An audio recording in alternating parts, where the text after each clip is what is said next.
এইবাৰ হাৰিয়ানাৰ এজন যুৱকে আমাৰ দেশলৈ গৌৰৱ কঢ়িয়াই আনিলে। হাৰিয়ানাৰ এই যুৱকজন হৈছে নীৰজ চোপ্ৰা।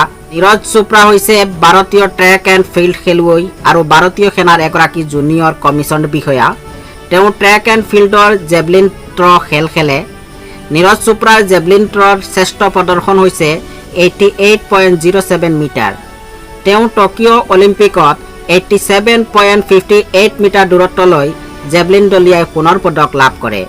2018 চনৰ কমনৱেলথ গেমছত তেওঁ দেশৰ পতাকা ধাৰণ কৰিছিল। 2016 চনত তেওঁ ৱৰ্ল্ড U20 চেম্পিয়নশ্বিপ খিতাপ জয় কৰিছিল। বিশ্বৰ 20 বছৰৰ তলৰ ট্ৰেক এণ্ড ফিল্ডত বিশ্ব খিতাপ জয় কৰা নীৰজ হ'ল প্ৰথম ভাৰতীয় খেলুৱৈ। নীৰজে এছিয়ান এথলেটিক চেম্পিয়নশ্বিপ 2017ত 85.23 মিটাৰ জেভলিন দলিয়াই আন এটা সোণৰ পদক জিকিছিল।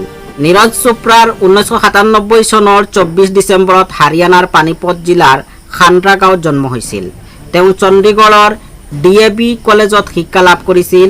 2016 চনত নায়েব সুবেদাৰ পদবীৰ সৈতে ভাৰতীয় সেনাত এজন কনিষ্ঠ কমিছন বিষয়া হিচাপে তেওঁ নিযুক্তি পাইছিল। টকিঅ' অলিম্পিকলৈ নিৰ্বাচিত হোৱাৰ সময়ত তেওঁ কিলাকুটিত আঘাত পাইছিল। তথাপি তেওঁ 87.86 মিটাৰ থ্ৰ' কৰি টকিঅ' অলিম্পিকলৈ নিৰ্বাচিত হৈছিল।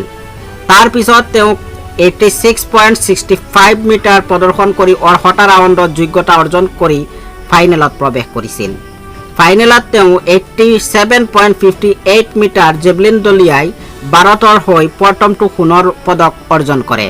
অভিনৱ বিন্দ্ৰাৰ পিছত অলিম্পিকৰ যিকোনো ব্যক্তিগত খেলত সোণৰ পদক জয় কৰা তেওঁ হৈছে দ্বিতীয়জন ভাৰতীয় খেলুৱৈ।